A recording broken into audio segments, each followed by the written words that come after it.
Chapter-6 Visions and Ideals. The dreamers are the saviors of the world.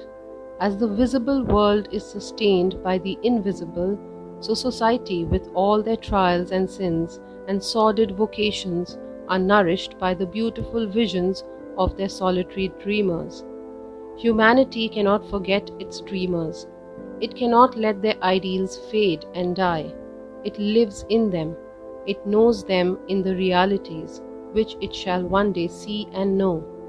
Composer, sculptor, painter, poet, prophet, sage, these are the makers of the afterworld, the architects of heaven.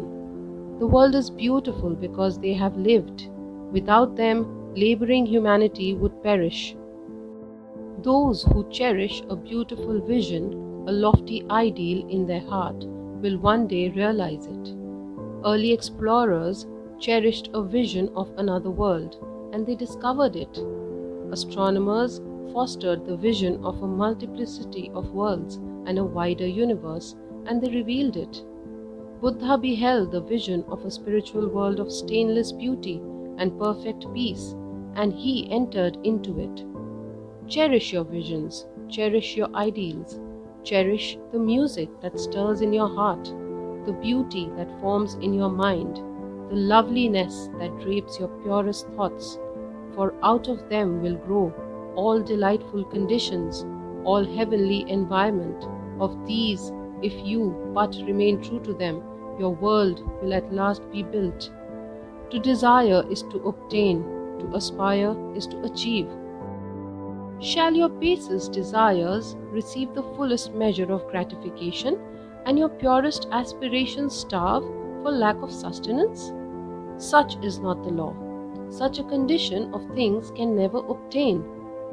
Ask and receive. Dream lofty dreams, and as you dream, so shall you become. Your vision is the promise of what you shall one day be.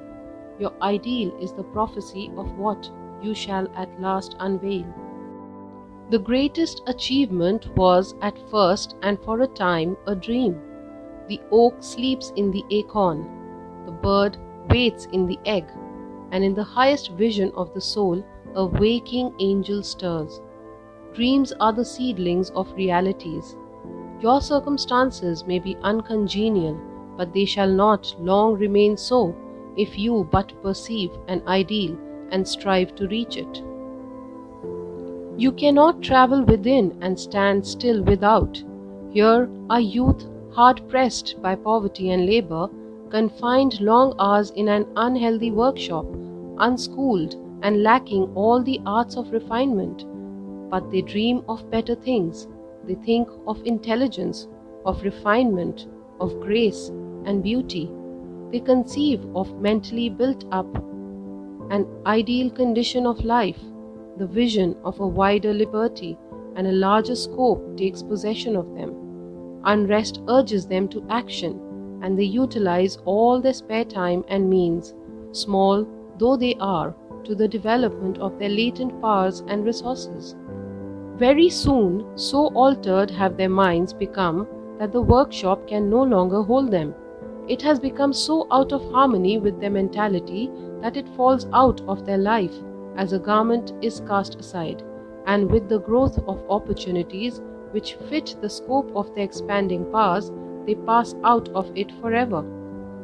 Years later, we see these youth as a full-grown adult. We find them a master of certain forces of the mind, which they wield with worldwide influence and almost unequaled power. In their hands they hold the cords of gigantic responsibilities. They speak, and lives are changed. People hang upon their words and remold their characters, and sun-like they become, the fixed and luminous center around which innumerable destinies revolve. They have realized the vision of their youth. They have become one with their ideal. And you too will realize the vision, not the idle wish, of your heart, be it base or beautiful, or a mixture of both, for you will always gravitate towards that which you secretly most love. Into your hands will be placed the exact results of your own thoughts. You will receive that which you earn, no more, no less. Whatever your present environment may be, you will fall, remain, or rise with your thoughts, your vision, your ideal. You will become as small as your controlling desire, or as great as your dominant aspiration. In the beautiful words of Stanton Kirkham Davis, you may be keeping accounts, and presently you shall walk out of the door that for so long has seemed to you the barrier of your ideals, and shall find yourself before an audience, the pen still behind your ear, the ink stains on your fingers, and then and there shall pour out the torrent of your inspiration. You may be driving sheep, and you shall wander to the city, bucolic and open-mouthed, shall wander under the intrepid guidance of the Spirit into the studio of the Master, and after a time he shall say, I have nothing more to teach you, and now you have become the Master, who did so recently dream of great things while driving sheep. You shall lay down the saw and the plane to take upon yourself the regeneration of the world. The thoughtless, the ignorant, and the indolent, seeing only the apparent effects of things and not the things themselves, talk of luck, of fortune and chance. Seeing people grow rich, they say, how lucky they are. Observing others become intellectual, they exclaim, how highly favored they are. And noting the saintly character and wide influence of another, they remark, how chance aids them at every turn. They do not see the trials and failures and struggles which these people have voluntarily encountered in order to gain their experience, have no knowledge of the sacrifices they have made, of the undaunted efforts they have put forth, of the faith they have exercised, that they might overcome the apparently insurmountable and realize the vision of their heart. They do not know the darkness and the heartaches, they only see the light and joy and call it luck.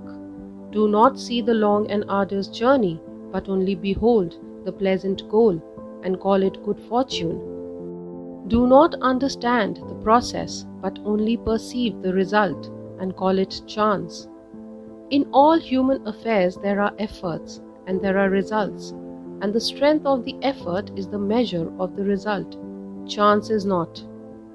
Gifts, powers, material, intellectual and spiritual possessions are the fruits of effort. They are thoughts completed, objects accomplished, visions realized. The vision that you glorify in your mind, the ideal that you enthrone in your heart, this you will build your life by. This you will become.